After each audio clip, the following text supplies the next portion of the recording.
Hello, everyone. I apologize about that. I just got a call, so I apologize for going off. My name is Anna Maria Lair. I am with the U.S. Department of Labor, and I will be the moderator today. Today we have Dustin, Noel, and James with us, so I'll hand it off to them before we get started.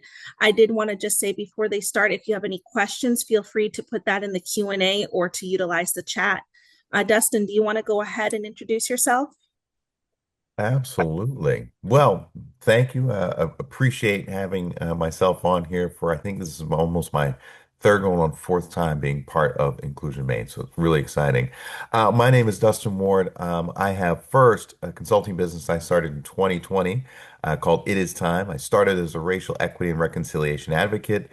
I shifted in the last few years to equity and reconciliation, and now I just fully said, you know what, I'm a business consultant and wanting to bring clarity to complex issues. So I'll do facilitation, committee leadership. I've done equity assessments, grant writing.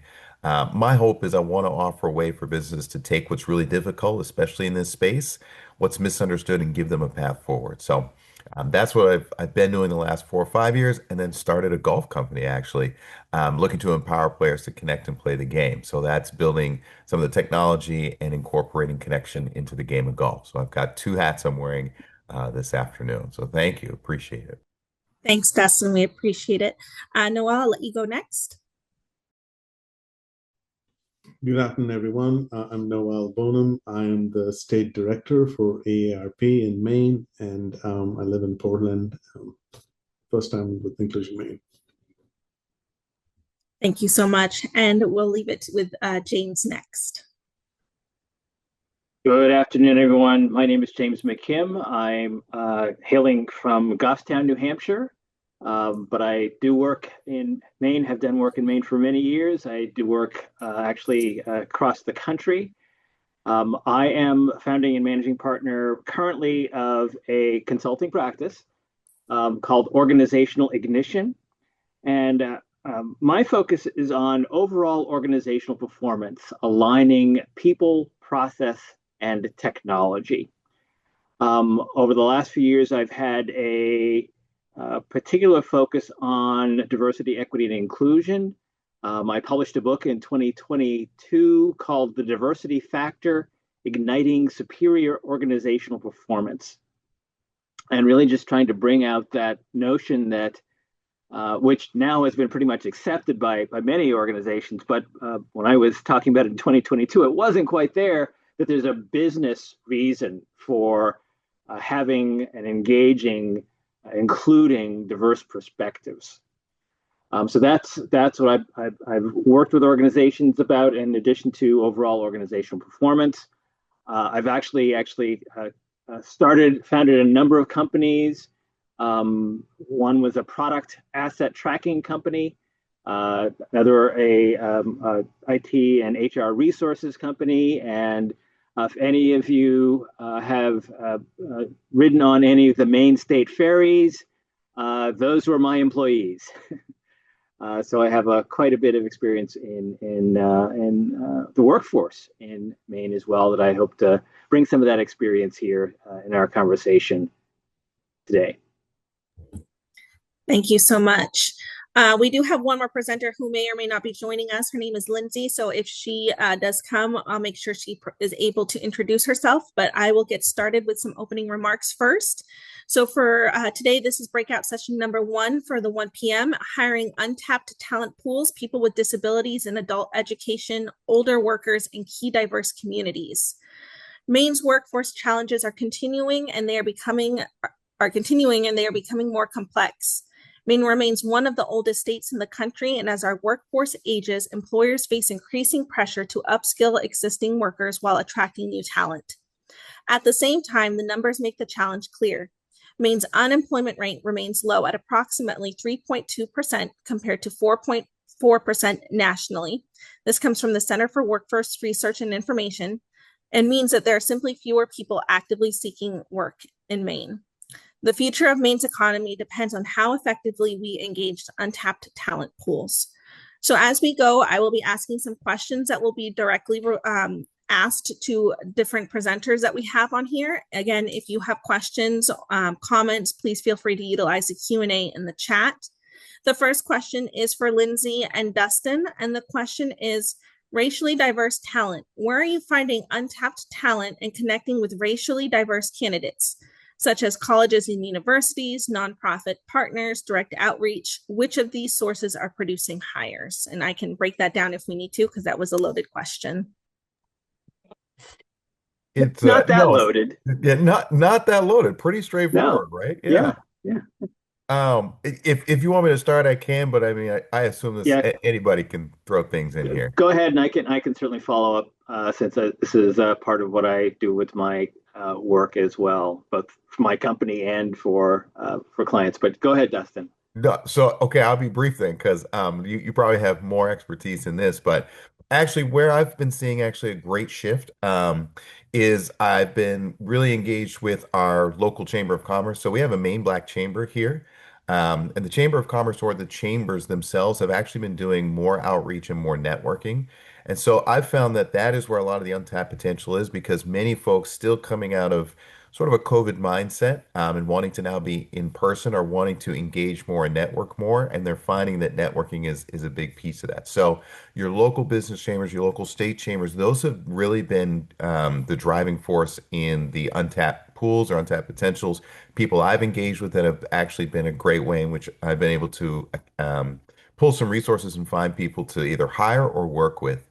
And the other thing I would say too is just in connection to that, the more shared channels we have where people can connect on that same networking mindset is huge. So I currently have a Slack channel that I'm consistently on, which is again another sort of networking, and we throw out anything from ideas, random thoughts, jobs that open up, or just simple collaboration asks. So those connection points or those instances, that's where I'm finding a lot of untapped potential that, previously we weren't really talking about. So those would be my two that have been really great for diverse talent, different backgrounds, and lived experiences. Thanks, Dustin. James, did you want to hop in? Sure. So, perfect. And, in the question is the answer, right? Colleges and universities, which are, of course, under attack for attracting racially diverse candidates. And so we've got to deal with that from that perspective. But networking is really the key. And we know that 85% of hires come through networking, not through the normal resume application process, right? So participating in networks, as said with the chambers, is a great way to network. And I'm not sure that's exactly where you find all the talent you want because younger folks aren't exactly connected with the chamber yet. So it also depends on who you're trying to reach. Do you have an understanding of who you're trying to reach in terms of age, in terms of demographics, in terms of all of those things? Good recruiters know exactly the personality type that they want to reach. And then they find those channels where those people are. You have to go where people are. Don't make people come to you. Go to where those people are. So if you're looking for young folks, you've got to go to Slack. You've got to go to Blue Sky. You've got to go to those technology places where they live. Don't expect a job ad in a newspaper to reach those young folks. For older folks, they're in different places. So go to where those folks are as you're looking for hires. Thank you both so much. Noel, did you want to add anything? And I think it's also about making sure that there is access and awareness. I think a lot of candidates, particularly that belong to marginalized communities, don't typically go seeking jobs in areas where they know they're not likely to be offered a job or they might face discrimination. And so, when James talks about word of mouth, and there is this phenomenal opportunity where you could introduce someone through a mentoring program, through a whole industry, to a whole workforce that one might not consider at all to begin with, or one could actually bring these opportunities to where they are. That's already what's been mentioned, but very thoughtfully bringing it into community, into university settings where students typically may not consider such jobs. And that's a great way to connect them, introduce them to a whole new industry, a whole new workforce or work kind of work force that then students will consider that, especially if you're talking about younger talent. If you're talking about older talent, it's also about making those jobs, available jobs, existing jobs, adapting them to the needs of those older workers, and creating structures where you're not saying everyone has to work 9 to 5. One of the very few things that came out of COVID, which I think was a good thing, is that people started really reevaluating their approach to remote work. Earlier, it used to be such a taboo if you went to an employer and said, I think I want to work from home. And people would say, I don't think we trust you to work from home. But since COVID, it's shifted dramatically where, working from home is more or less become a norm now. More employers are open to that. And so for an older adult or for any kind of worker for that matter, if they have to take care of a child and would prefer to work from home, what a great way to have an employee while meeting their needs, right? So it's also looking at those unique needs within such populations, I think would also go a long way. Thank you, Noel. That is so true as things have changed and evolved since COVID for sure. I did want to take a quick pause right now and let Lindsay introduce herself. I know she has some connectivity issues. So Lindsay, do you want to just go ahead and introduce yourself? Tell us a little bit where you work, your role.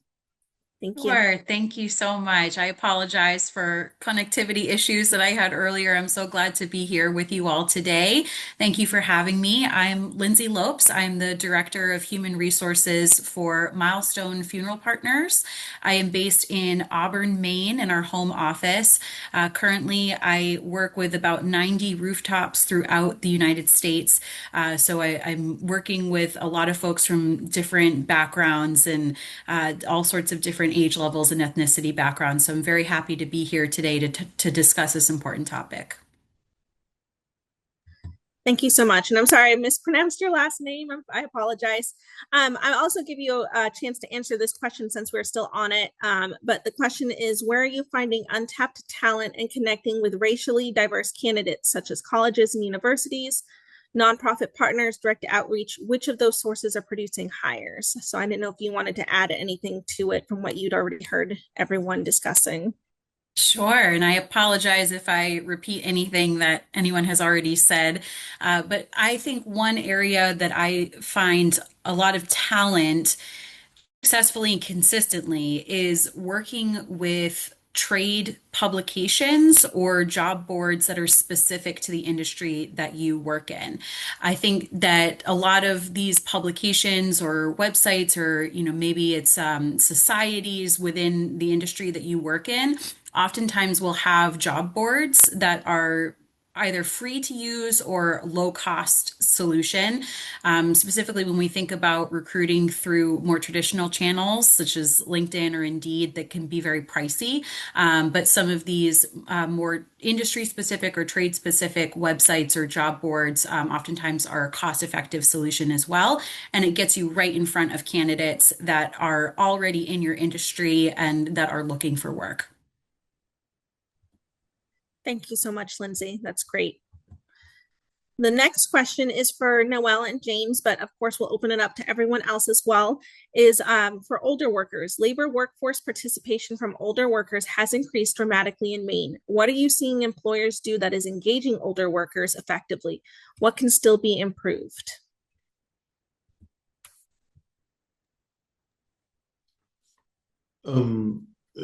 James, you unmuted yourself. Go for it. I'll follow you. I was going to let you go for it.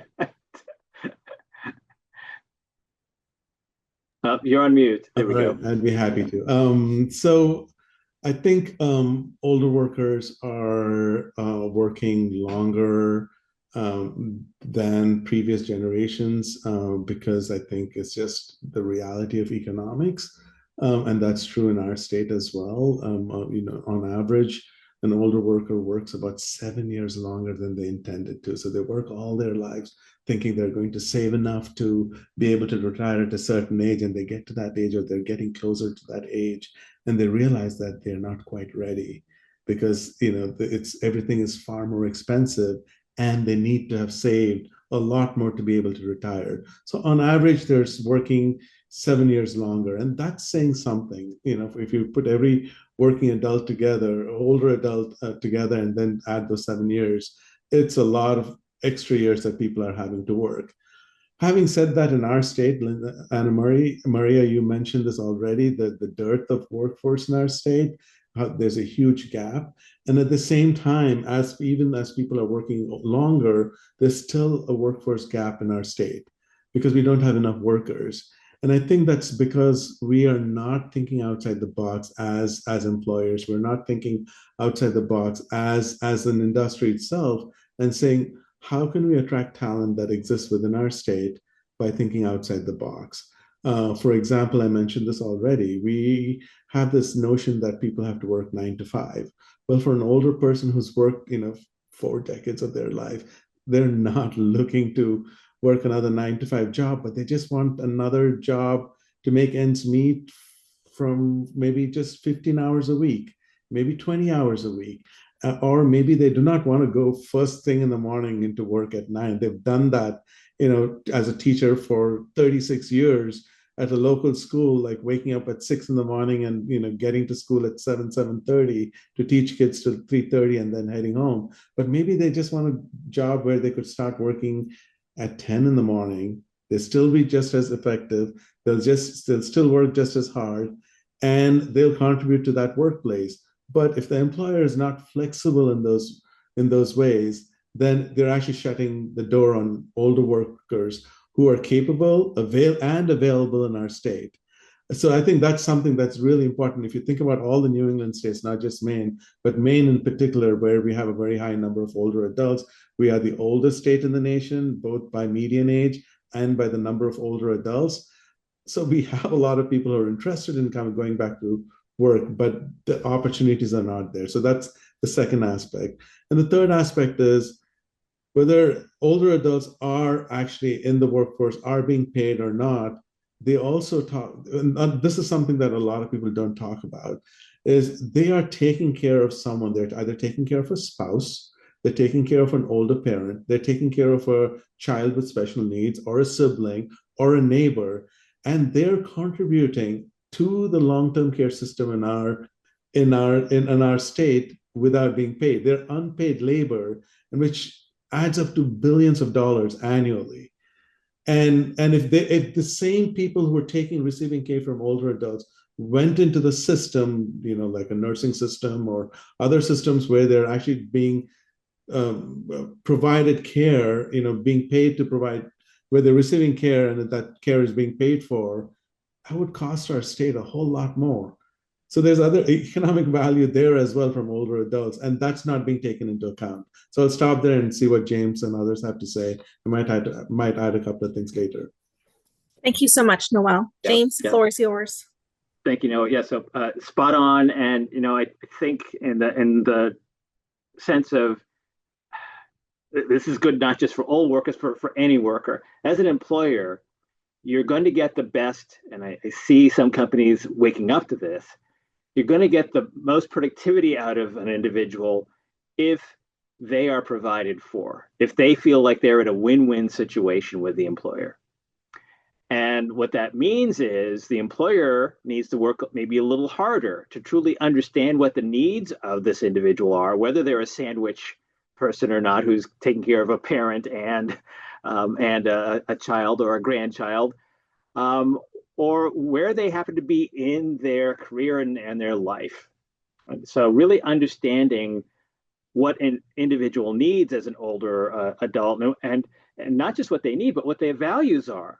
The Society for Human Resources a few years ago put out this wonderful table that laid out the different generations. And one of the points they were making is we now have a historic 5 generations in the workforce. And each of those generations came of age in different environments with different things going on in the country and in the world. So their values are different.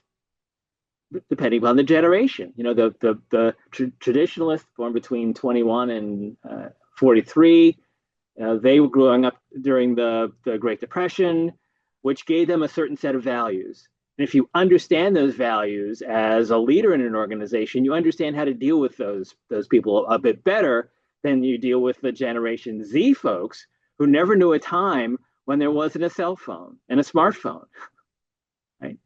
So understanding how to engage with people at various ages, particularly older folks, because if you've got younger managers who defaults to, well, I understand how to deal with this person, and they don't because they're a younger person and don't have the same values, that's not going to get you anywhere. It's really educating leaders as to how to understand people from a very personal perspective, what their needs are, what their desires are, what their values are, and then marshaling the resources in the organization to best support that person in doing the best job that they can. Just very quickly, I'll add to what Jane said before we go to Dustin or Lindsay is, when I came onto this job at AARP, within the first 6 months, my supervisor asked me, what would give you job satisfaction in this role? Mm-hmm. And I don't think we do that enough. It's probably the first job I've ever had where someone asked me that question. And as within the workforce, I think that's a rare thing to ask an employee, especially if you're talking to an older adult, saying, going back to James's comment about values, the older you get, you know what you want to do and what you don't want to do. And what would give you job satisfaction. What a great way it would be for an employer to begin a relationship with that older employee to say, what would give you job satisfaction, and to be able to tailor that work relationship where there's win-win, which is both ways, like James mentioned. Thank you, Noel and James. That was wonderful. Lindsay, Dustin, do either one of you have anything you want to add to this? I appreciate everything they're saying. A small tidbit is, first thing is, what does older actually mean, right? Let's define that. And I think the first issue is we get this stereotype of what is old. I think what's happening, part of your question is what's drawing people back in. Many folks that I talk with, even my own in-laws and my parents, it is a new chapter of their life. And as you think of work as chapters or developmental chapters of your professional life, people are leaving the workforce and coming back with a new sense of purpose and a new sense of mission. So employers should think about where is someone at in terms of the development of their professional life and what is that need in that development. So for me, my big need is childcare. But for someone at a different stage of life, that may not be the need. So reframing that so that we remove some of the stereotypes of what it means to be older. And I love what everybody's saying about redefining purpose, right? I think an employer should really look at someone who's had a professional career, the longevity of that, and say, what can you leave for the next generation coming up? Whether that's in terms of mentorship or what can you write down so that the next generation coming into this space can learn something from you? And that redefines the purpose, so that as people take an exit and enter into something else, we can leave behind something and just redefine that purpose. But I agree with a lot of what's said, and I just add that little tidbit of, what is older? I think it's what's wiser, right? What's your professional experience, which is your lived experience, and just understanding that. Thanks so much, Dustin. Lindsay? Thank you. Yeah, Noel, I think that was such a brilliant question of, what would bring you job satisfaction? And I think as the employer, you can also sort of ask the inverse of that question by sharing more about this is what it would look like to thrive in our workplace, and sharing that at the interview stage, really just having a conversation, a dialogue about this is what it would look like to thrive here in our workplace based on our culture. What would that be like for you? How would you see yourself thriving in our workplace, and what would bring you job satisfaction? I think that would be such an important dialogue to have at an interview stage. All wonderful, wonderful points. We did have something come in through the Q&A. When this goes back to what Dustin was saying, is how do you define older? And this person said, when I hear older adult, I connect this to post-retirement age, which again, everyone's definition of older could certainly be different. But I know personally for myself, I think when we're talking about this, this is exactly what I think. I think of my parents who are retired in retirement age, and that's what I think. But again, kind of going back to what Lindsay and Noelle said is, what are they looking for at this stage, at this chapter in their life? If I could just add maybe a little levity here. There's a great meme going around that says, older is anything 15 years older than I am.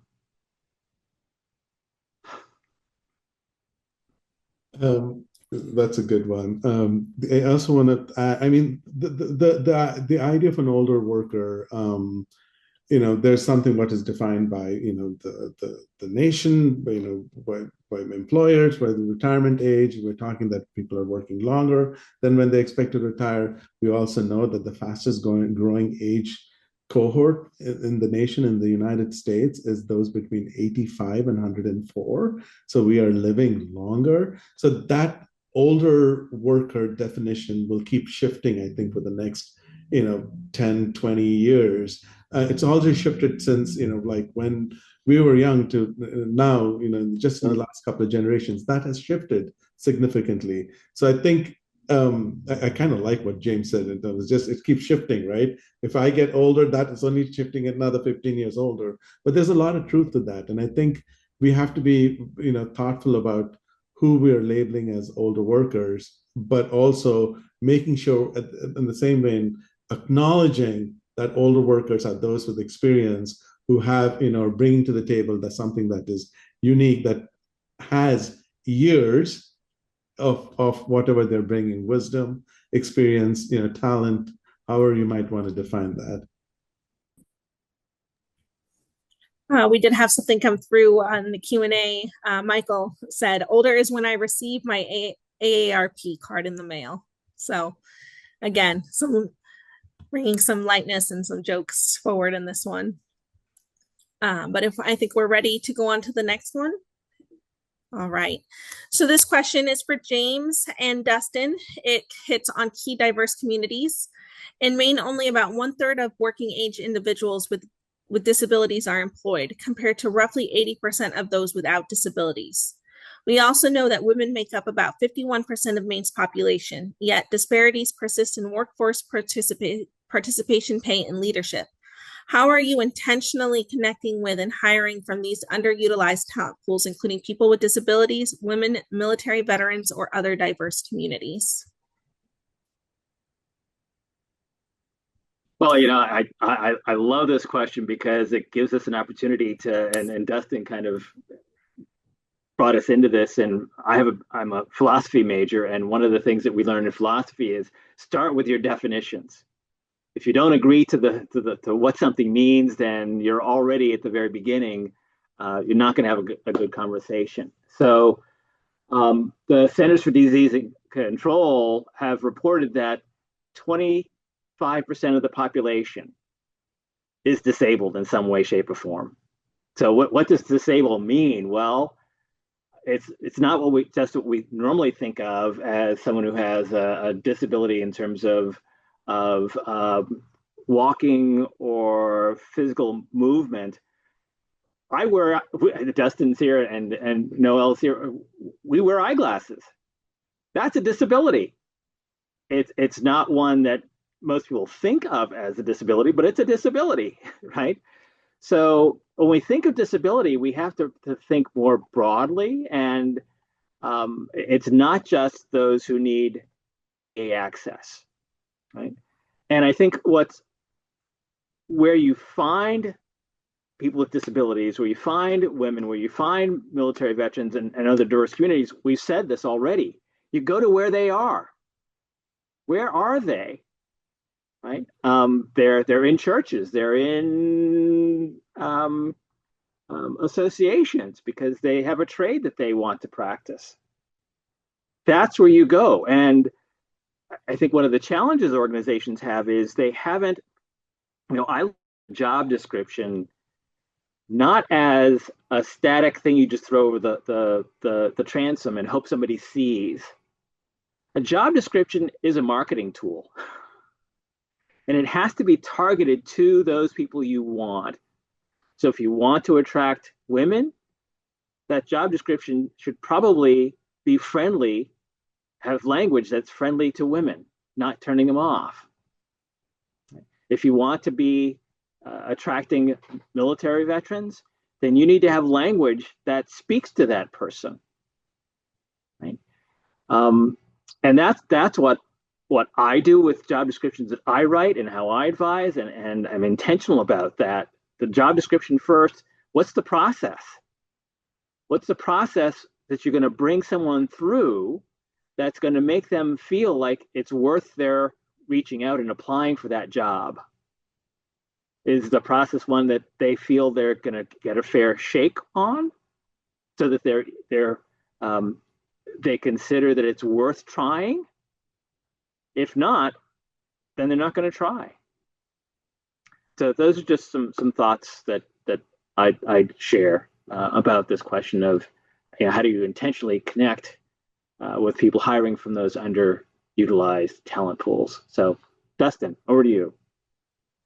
Yeah, no, thank you. I'll just carry on. I think what you're saying is great. It sort of sets up what I was thinking too, which is a lot of what I teach and preach, if you will, is I ask a lot of employers, a lot of people to talk directly with those who self-identify from these groups and have them become the advocates in those spaces.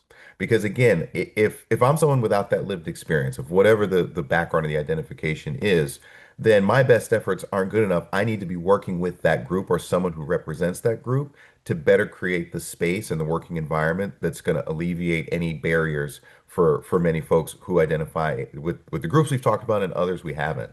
So my first thing is, are you talking directly with the groups that are represented and have various representations, lived experiences that I don't have? And can you create that space in your own work environment for more self-identification, where you have a working culture that talks about the narratives and the identities we bring? Because you got to know who's in your spaces. If you don't have a working environment that allows for that and to do it well, then you don't know who you have. You don't know who can be your advocates in those spaces that we're talking about. So that's one thing for me is how do you collaborate with people who are already going to those spots, going to those spaces, engaging with those folks? So maybe I can't do it and maybe I don't bring the credentials, but someone else on my behalf can because they've lived that life or they've lived that experience or they're the glasses wearer or they're what have you. I think that's what can create more of the networking. So if you identify, let's say, as a woman, you can lead networking opportunities to draw other women in because you know the lived experience. And I think, James, you touch on then how does the employer, how does the working environment work? You look at your internal practices, right? Are my hiring practices helpful for different identifications? What about onboarding? Am I onboarding correctly for those who may bring a different identification or disability or, something from a minority group? How do I review my candidates? Is that done without a bias towards these candidates? And even in the interview process, what questions am I asking that draw out someone's lived experience or narrative versus just my standard questions? And maybe they don't fit for everyone. So you go back to your internal practices and you rethink and reshape, are we just being the standard or are we truly doing something that is crafted for a variety of different identifications and groups that may come through our doors and that we may see? So that's just sort of an additional thought to James, which you've already really set up, which is great. Thank you, James and Dustin. Noelle, Lindsay, did you want to add to this question or this topic? Just to reiterate around the job description language, that is so key to, making sure that you're attracting the right talent. And also, just to echo what was said about making sure that you're getting in front of that talent where they are. And just a note on job descriptions. I mean, of course, from the HR perspective, the legal perspective, at least our internal facing job descriptions are going to include a physical requirements section. And I would really encourage everyone to take a close look at that physical requirements section, specifically as it relates to talent with disabilities. And to echo what James said in terms of friendly language there, so really looking at that and making sure that that language specifically in your physical requirements section of the job description is very inclusive and friendly to folks with or without disabilities. May I add something to this? You mentioned, Anna Maria, that that we have more women in our state than men, and yet there aren't enough women in the workforce. We also know that women live longer than men in our state. I think that's quite true across the nation, but definitely true for our state in Maine. And the 3 maybe 4 years ago, the Cutler Institute at the University of Maine put out a study on the economic status of women, and the results were very telling. Though we had more women, though women lived longer, when women got to the retirement age, they didn't have nearly as much savings as their male counterparts. Because during their career, they were often the ones who would take time off to take care of a newborn child. And if they had kids who were sick every now and then, between the spouses, usually, if it was a mixed gender household, the woman was the one who would take time off from work to take care of her child who was sick. And similarly, we talked about the other caregiving responsibilities that women take on. So even though they have the same number of years or similar jobs and are in the workforce for a similar number of years, by the time they're retiring, they have fewer savings than their male counterpart.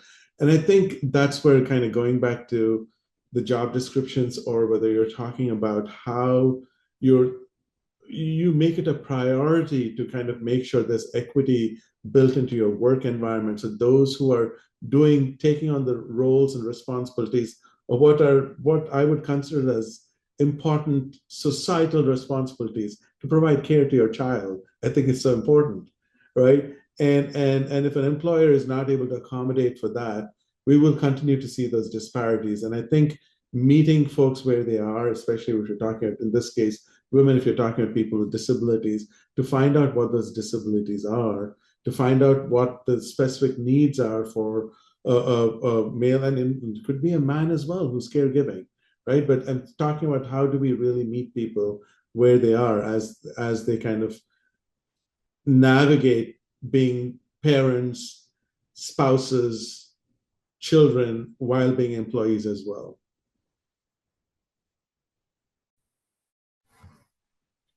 Thank you. All wonderful points that you all guys are making for this topic. It's much appreciated. Our next question is for Lindsay, and it's for Dustin and Noel. The first part of this question is, with recent federal action, some employers have faced scrutiny and fear among diverse populations to come to work. And the first part of this question is, with recent federal actions creating uncertainty, what are employers most concerned about when hiring immigrants or asylum seekers?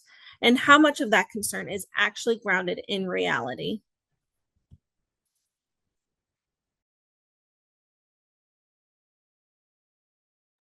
I'd say Dustin, James, and Lindsay would probably be in better position to answer this than I. So, Interesting enough, I was thinking everybody else was going to be in a better position. I can give you what limited information I have and my understanding over the course of my professional career.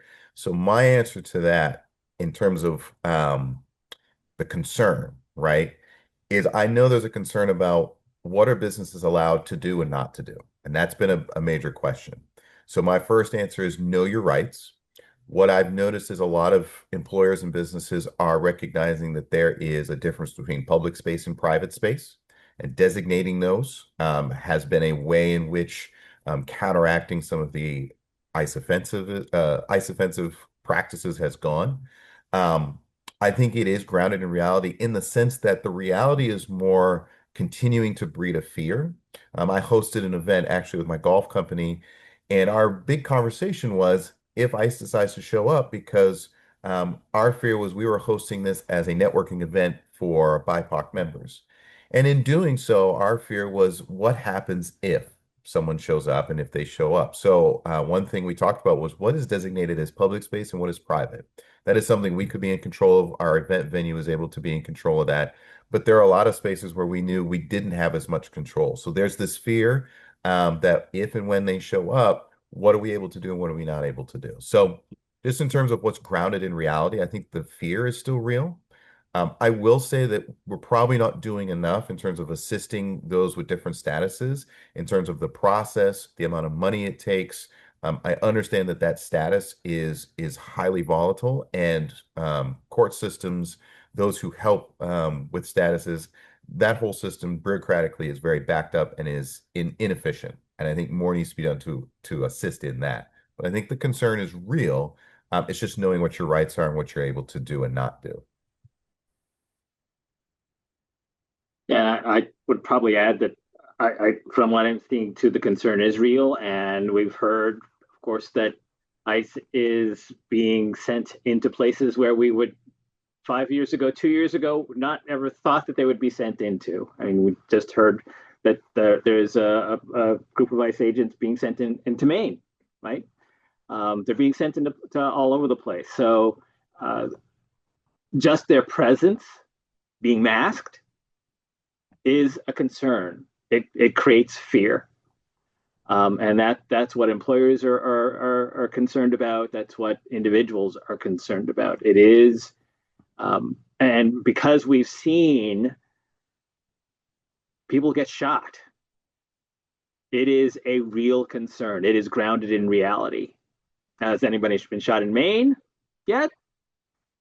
I don't know the statistics, and I'm not sure we would even know if someone was shot in Maine by ICE because they're covering things up so well. So it is a real concern, and if I could just paint a little bit on the next question, what can employers be prepared to do? And Dustin kind of laid it out. Understand what's your differences between public space and private space.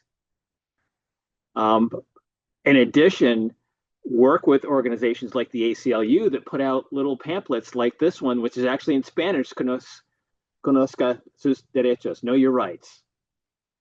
Right?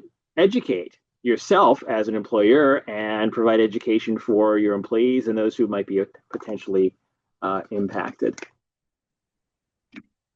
Yeah, and to carry off of that point too, similar to what Dustin said about knowing your rights, it's important as the employer to empower your employees with a strong protocol. So should this happen, should ICE arrive at our front door, here's our protocol.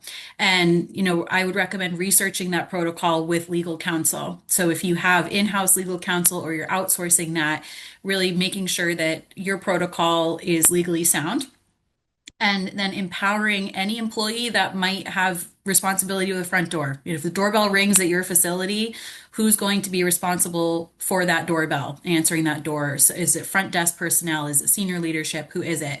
So really being clear who those people are and having a strong protocol for what happens when this happens. And you might even want to run through some scenarios that could help alleviate, some anxiety around a really high stress situation. And also to that end, if your employer has an employee assistance program or an EAP, I recommend empowering your employees with those resources because EAPs often will provide free counseling support, so mental health support, which is critical when we're on this topic. But also, some EAPs also sometimes have some legal support as well. So that might entitle your employees to some free legal counseling as well as some mental health counseling. So I would say protocol would be number one, and then supporting your employees from emotional and mental health, and then legal perspective as well. Thank you, Lindsay. And just to reiterate, that question that James had brought up is, what are some ways employers can be prepared for potential ICE raids or enforcement actions? So that's what Lindsay was kind of talking to. I don't know if anyone else wants to jump into that question or not. I think implied in everything that's been said, I think there's also knowing your personal rights, right? And for everyone to know what their rights are and what they, need not do, and what they can and cannot say, and then what protections they have, I think is another one. Absolutely. Before we go on to the next question, there was a question in the Q&A. What training or resources are there to help managers and educators feel comfortable having proactive accommodation conversations early instead of responding only after issues emerge?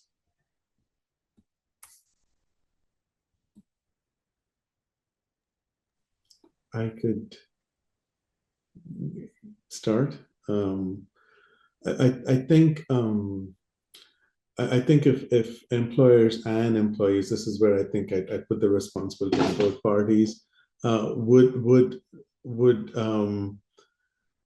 would approach their work as something that is in constant transition, particularly in terms of development, and see that it is an opportunity to grow, and that you're not there because you've grown enough and you've done it all, and this is the kind of the culmination of all of the years of experience. But even for an older worker to go back, I think to work, I think there's need for reskilling, there's need for upskilling, and if people are able to understand that and embrace that approach, I think then it makes it a lot easier for employers and employees to be in a situation where they're able to have honest conversations about what is working and what could work better, or what is not working and what would help in those situations.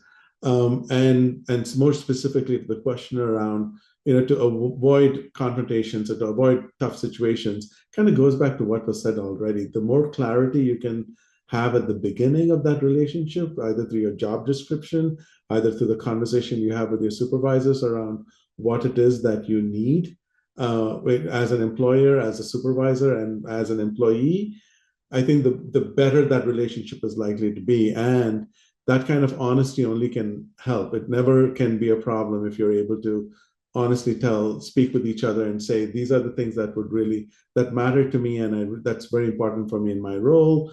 If I'm not able to, go out and have direct contact with our clients at least once in a while, then just for me to sit behind the desk and do this work behind the screen will not give me job satisfaction. Just an example. Could that kind of real honesty, I think, would go a long way.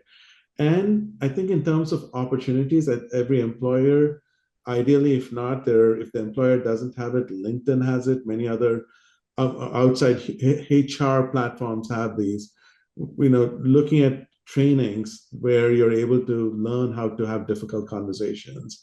And I think within my organization, we have this training that's an ongoing training. Anyone can sign on, anyone who's coming up, joining the organization new, or if you just want to go back for a refresher. I think that the conversation, the trainings that will help you have difficult conversations, doesn't matter what the context is, either with your supervisor, with your coworker, or with your subordinate, doesn't matter who it is. I think being able to train yourself and get skilled in that it will help in the long run, always.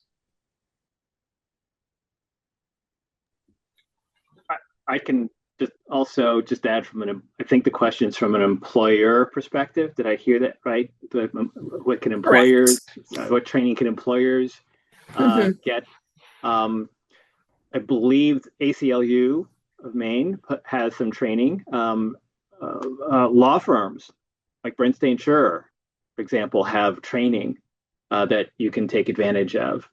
I believe the Immigrant Legal Advocacy Project in Maine also puts on some training that might be valuable to look at.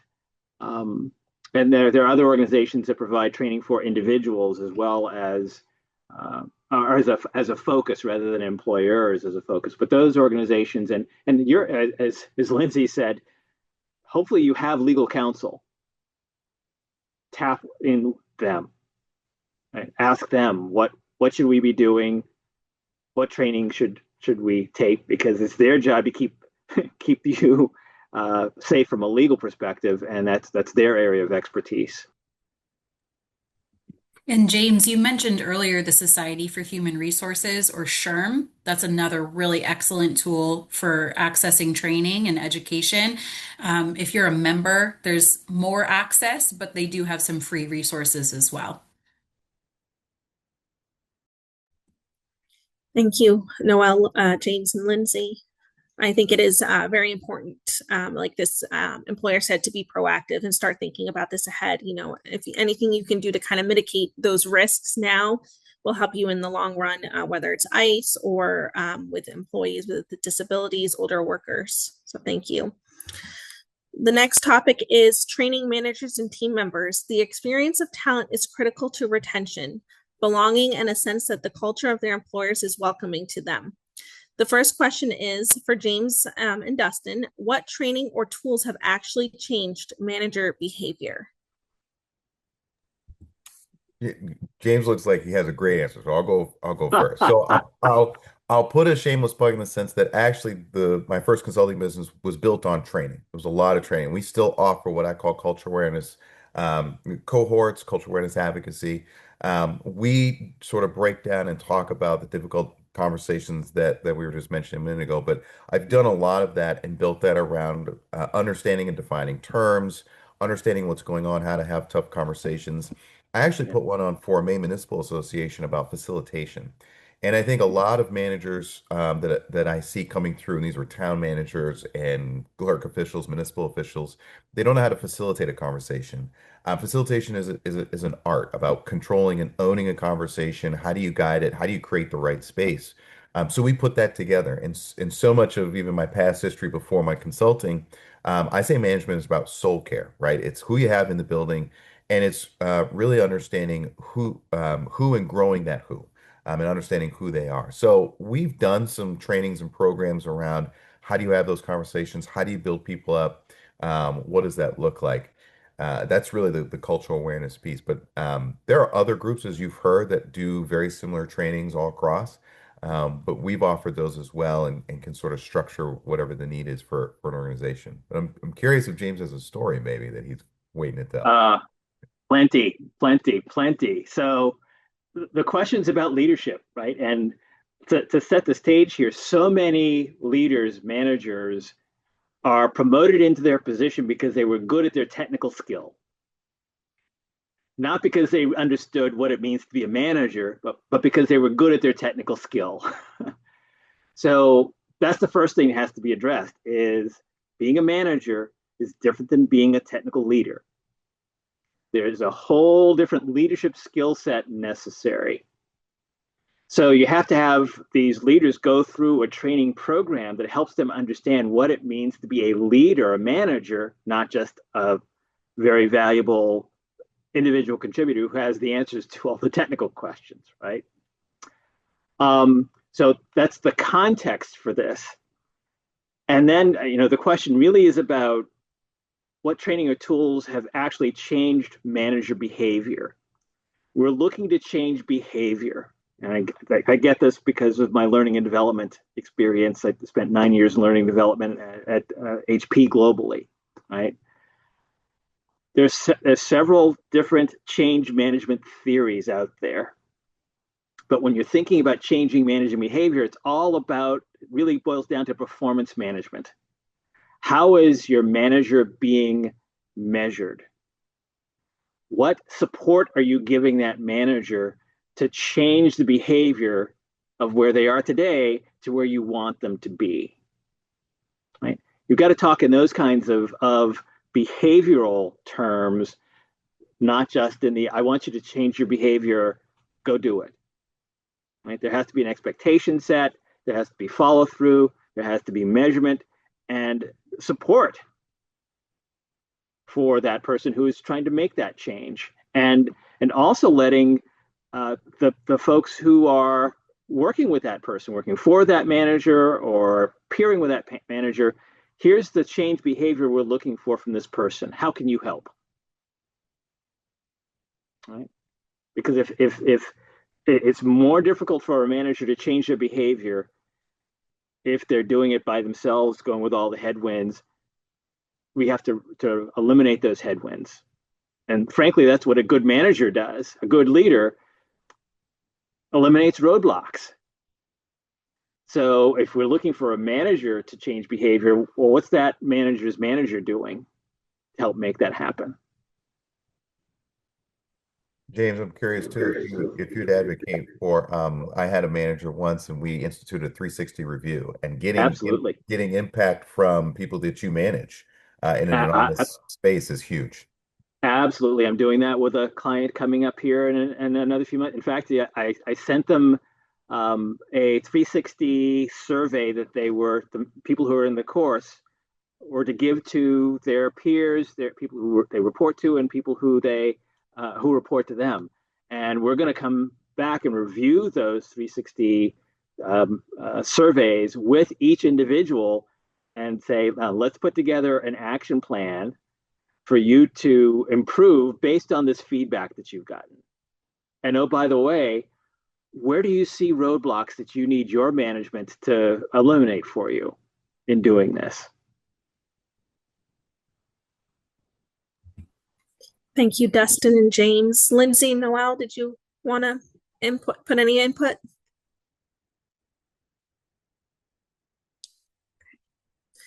So the next question, what are some mistakes managers can make in supporting employees from these talent pools? This is for Dustin and James again.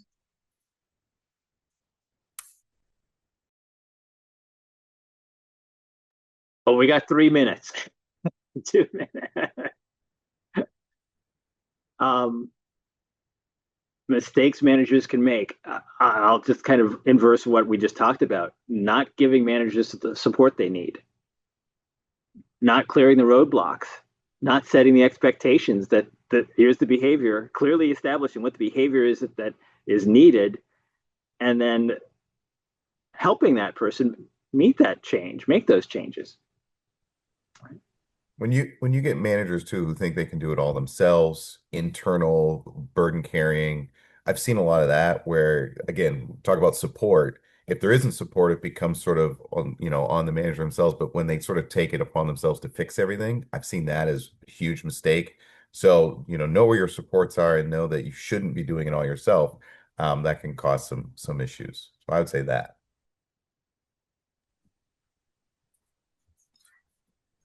So I'm not going to lie, I thought this session went until 2:30, but I guess it does go until 2:30. So we do have plenty of time. Okay, so good. No need to rush. I just checked with Sophie because I was like, man, I thought it went till 2:30, guys. So I don't know if anyone wants to kind of dive more into it. We do have 30 more minutes before we have to worry about wrapping up. I think, and this is also kind of answering your previous question to a little bit, making sure that supervisors, doesn't matter how old they are situational leaders, which, that they have the leadership skills to be able to take decisions and to be able to communicate in a way that would not matter if they were talking to someone who's an older employee or a younger employee, someone who's working with disabilities or not, to be able to have that kind of breadth of knowledge and skill to be able to engage with the employees in a way that feels inclusive, respectful, and also professional in every way possible. That like I really appreciate what James said around, often people get into leadership positions or supervisory positions because they're promoted because of their technical skills. They may not have the soft skills. And I think situational leaders are the ones who have good, comprehensive, rounded, soft skills, which help them be better supervisors. And in order to, failing at that, I think often it would help a lot for, in addition to like being supported, not creating roadblocks for them to be effective leaders. I think it also helps for supervisors to be able to create their own style, because not not every supervisor can do the same thing in the same way, but to honor that they have a certain style, and that to be able to celebrate that style. It might be completely different from everyone else's within the organization, but to be able to say, this is my style. I might be the kind of soft spoken supervisor, but am I, at the end of the day, being respectful? Am I listening? Am I really responding to what I'm hearing? And am I creating the space for my coworkers to grow and thrive? Right? I think so. If these are the very basic things could be addressed, they could always be conflict. There could always be misunderstandings. But if you're able to address these basics, you're able to avoid failing. You're able to avoid these pitfalls. Noel, I think those are some excellent points, and something that I coach leaders on quite often is maybe a mistake that you might be making as a leader is not showing up with enough empathy. Because I think that you can solve 90% of a conflict or a problem just by showing up with empathy, especially when you're a leader and you're talking to someone who reports to you or someone, on a team below you. If they're coming to you with a concern or an issue that they're having, even if you completely disagree on the subject, being able to meet that person where they are and saying, yeah, I hear you. I hear why that's really hard for you. I see that that's causing problems for you. And, right, and then you can, make the point that you want to make there. I think, yeah, that empathy can solve 90% of the problem just by having that first initial couple of sentences in the beginning of the conversation. I can kind of highlight that a little bit. I think that's so important.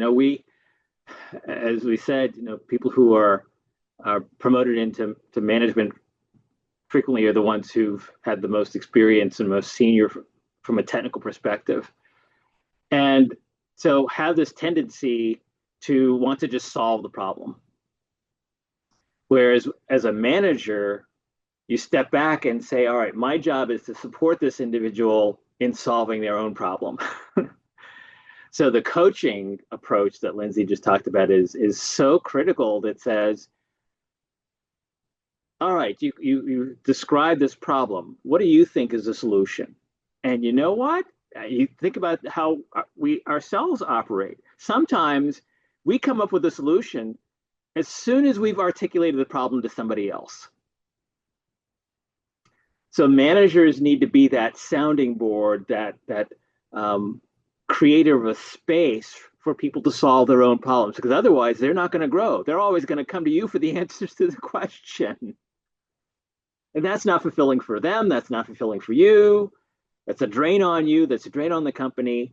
And we talked a little bit before. I think Dustin made the point, of maybe it was Noel, about that led into this notion of succession planning, right? As managers, we need to be grooming people to take over when we're gone, right? Managers should never just feel like they want to stay in one place forever. What's the next thing I'm going to go to, because I need to move on myself for my own personal growth, and I need to make sure that the company has a backfill. Or what happens if I get hit by a bus? Right? Who's going to be able to take over my slot? So thinking in that coaching way that Lindsay talked about is just so critical for a manager, and managers make mistakes by trying to solve the problems for their team or for their individuals for them. Thank you, James and Lindsay.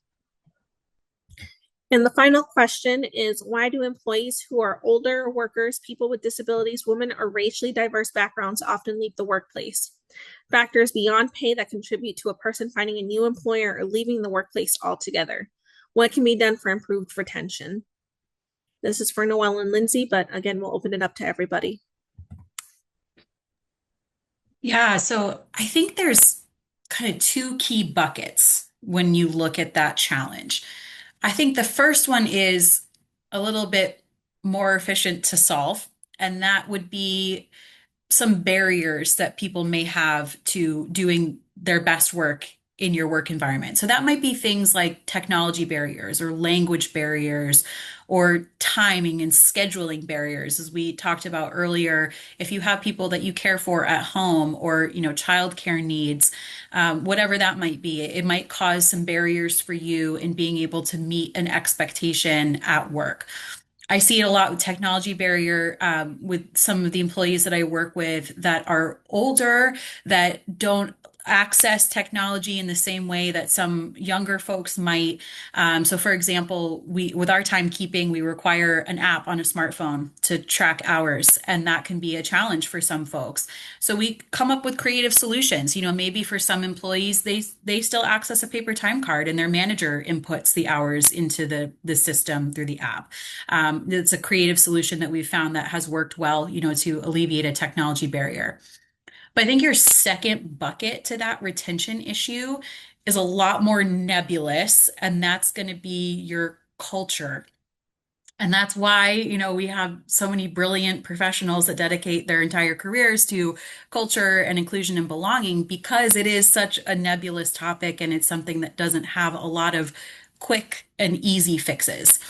And I think when it comes to solving for retention, specifically for underutilized groups or marginalized groups, it's really critical to understand not only the culture of your workplace specifically, but also the culture of the industry that you operate within, because that is going to inform so much about the culture of your workplace, all the way down to your basic processes and how work gets done day to day.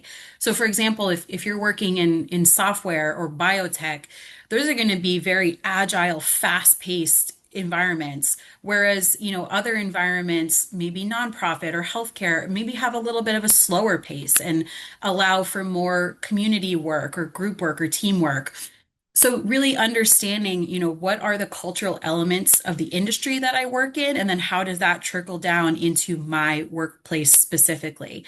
And then, as we talked about previously, this is a lot of a proactive approach, right? Because once you understand those elements about your culture and your workplace and your industry, those are conversations that you can be having at the interview stage. So, again, coming back to that idea of, this is our culture. This is who we are as an organization. This is what a really healthy, successful, thriving employee is going to look like in our environment. Let's talk about that. What do you think that would look like for you? What do you need to thrive in an environment? What do you want? All of those questions. So I think it's a lot of conversation, a lot of dialogue that comes from that informed space of, this is who we are as a workplace. There's a study done by Harvard several years ago, and the problem with the the gaps within the workforce are caused not from not being able to hire people, but because they're unable to retain people. Retention is really the problem there. And Cornell did something maybe 5 7 years ago, and it showed that retention was a problem because people actually don't feel to retention was a problem for two reasons. One is lack of connection and lack of engagement. The second was lack of engagement. When people join the workforce, and pretty much everything that Lindsay said, I'm kind of summarizing it, and like the retention aspect of it. People, when they don't feel connected to the workforce and the work that they're doing, and the people that they're working with, and when they feel like they're not being engaged in a comprehensive, meaningful way within that workforce, within that job, within that role that they have, and therefore people leave. And that's particularly true for older adults when they've spent years in many different jobs, have had many different kinds of roles, had many different kinds of supervisors or teams that they worked on. And when they get to a certain age and they do not feel the connection to the mission, to the team, to the job, or when they do not feel like their skills are being engaged, they do not want to be there anymore. So that we need to kind of, if any employer is seriously trying to address retention problems, would have to think about how to make their workplace a place where employees feel connected and where their skills, where they are engaged with all of their unique attributes as an older adult, as as a transgendered employee, as a employee with disabilities, as a person of color, whatever that might be. How do you really help them feel like they belong, right? And how do you help them feel like they're contributing and they are truly being engaged in the workforce in a comprehensive manner, in a fulfilling manner? Thank you. Dustin or James, did you want to add to that? I can add a couple of thoughts to that. One is that a person, when they come to work for someone, is more than just a skill set that can be applied at work. They have things going on outside of their world, as we've talked about. Noel mentioned the sandwich generation, for example, may have parents to take care of, kids to take care of, whatever. And where I see many organizations failing is they don't look out for the whole person. Right? They concentrate on the time that you're going to be at work. We want to engage with you. We want to make sure you feel welcome at work. Well, how can you be welcome at work or feel like you're engaged or bring your full self to work if outside of work you're hurting? Right. So managers need to understand that. And I think was it Firm actually did a study that said people leave managers, not companies. So does your manager really understand? Back to our discussion about managers and changing behavior. Does your manager really understand you? Does your manager understand how to understand people? How to understand how to bring the resources of the organization to bear to help this individual employee be able to focus at work and be productive. We've had people, and this is just thinking about making things available even outside of work. We've had people come to Maine, come to New Hampshire, and leave because they couldn't find the products or services that allowed them to live the lives that they wanted to live. So as an employer, you can say, so what do you need to really thrive here in this community? And if there's something missing, then, and this goes to the businesses for social responsibility piece, the business, the employer can see what they can do to actually provide what this employee wants and needs outside of the work world, right? And that's being a good community partner and community player and stakeholder as an organization, which benefits you as an organization as well as benefiting the employee.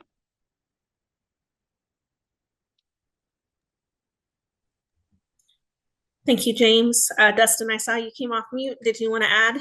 I'll add more of a personal anecdote and just a key piece, maybe just flip the question a little bit in the sense that a lot of what everybody's talking about, which I do agree with, leads to the reality of burnout. And personally, I think for some, if there are employees on here, there are some folks who just are on the verge of burnout and are tired of the job they're doing. So a lot of people leave because one, they're either tired for a lot of the reasons, there's no connection, there's maybe too many missions, but some people are just tired of the work they're doing. And some sort of see that. And so I'll personally say that when that happens, and it's happened to me in a few capacities, what I was never told is that there are options outside of just getting another job where you could build your own self, your own practice, right? What does the small business world look like? What does entrepreneurship look like? Too often it's sort of given to us as a whole market reality where you leave one job, you gotta go get another. Well, who says you can't build your own, right? And become your own employer and then have your own employees. And so I think burnout can lead us to thinking that there's no option. But for anybody who maybe is on that verge, just know that there are additional spaces where you can grow and continue your professional development in different ways. I think flipping this is to say, any businesses out there that aren't changing or evolving can actually burn people out because you start doing the same work over and over and you lose sort of touch of where the world is going. So it could be that the business isn't willing to change or the business has been stuck for so long. In some instances, that's great. You love consistency, you love loyalty to a brand or product, but sometimes some businesses don't change or evolve. And so as a manager or as an organization, think about, well, where does the next 5 years look? This is the strategic planning. Bring your managers, bring your employees in on that because they may have some ideas about, well, where does the business need to go so that they don't leave, so that they don't feel burned out, and that the work can actually be reignited or reinvigorating. And that's what I'd say too, is in some spaces it felt like it wasn't going anywhere. It felt like the business wasn't changing, the work wasn't changing. So you got to be able to adapt too. And maybe there are some businesses who need to sort of hear that and to think about starting that process, which can be a big undertaking too.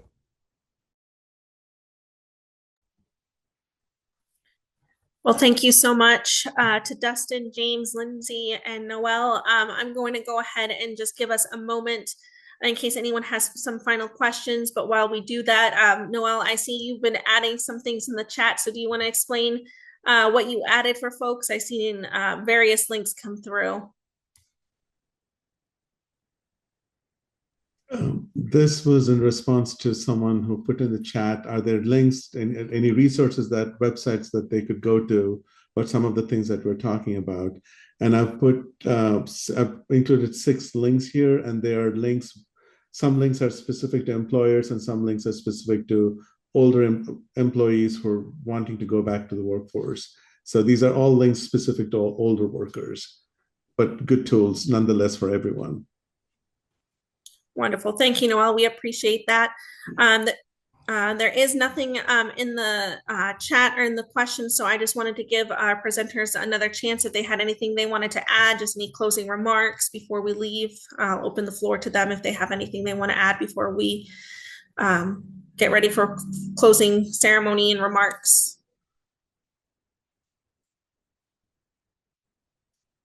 Right. I was asked to, oh, go ahead. Do you still want us to make closing remarks, or do you want to do it after you go?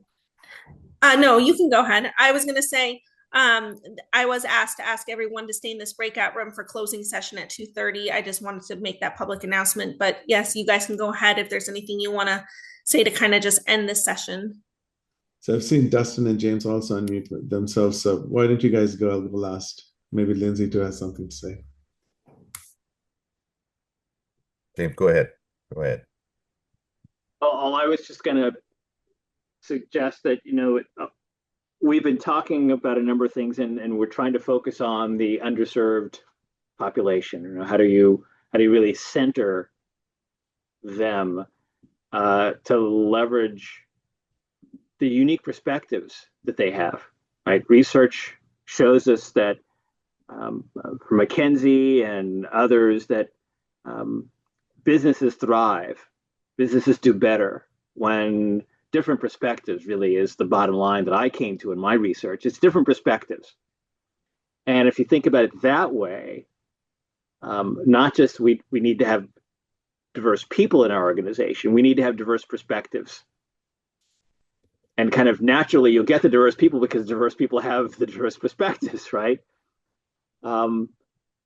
But ensuring that those diverse perspectives are heard, we talked about management, right? Managers need to understand how to engage different perspectives to make good decisions. Critical thinking skills are so, so important. And using the problem-solving techniques, leveraging De Bono's 6 thinking hats, for example, right? Understanding that that's a technique that can be used. Understanding about brainstorming and reverse brainstorming. Those are techniques that can be used. Understanding about how to create a safe space or brave space or even a gracious space for your team by setting up meetings where the expectation is everyone is to contribute. We need contribution from everybody, right? Those kinds of things create the environment that means that people don't feel like they have to leave because they feel like they can bring their full selves to the organization and can contribute in ways that they couldn't contribute in other organizations. So I just wanted to encourage that thinking about different perspectives, not just different types of people, and thinking about systemically, how do we set ourselves, how do we set our teams up, how do we set our culture, as Lindsay said, how do we set our culture up so that there's an expectation that everyone's different perspective is not just welcome, it's needed. Thank you, James. Up there. Yeah. I love that. It sounds like you've been in one of my trainings because I use very similar concepts.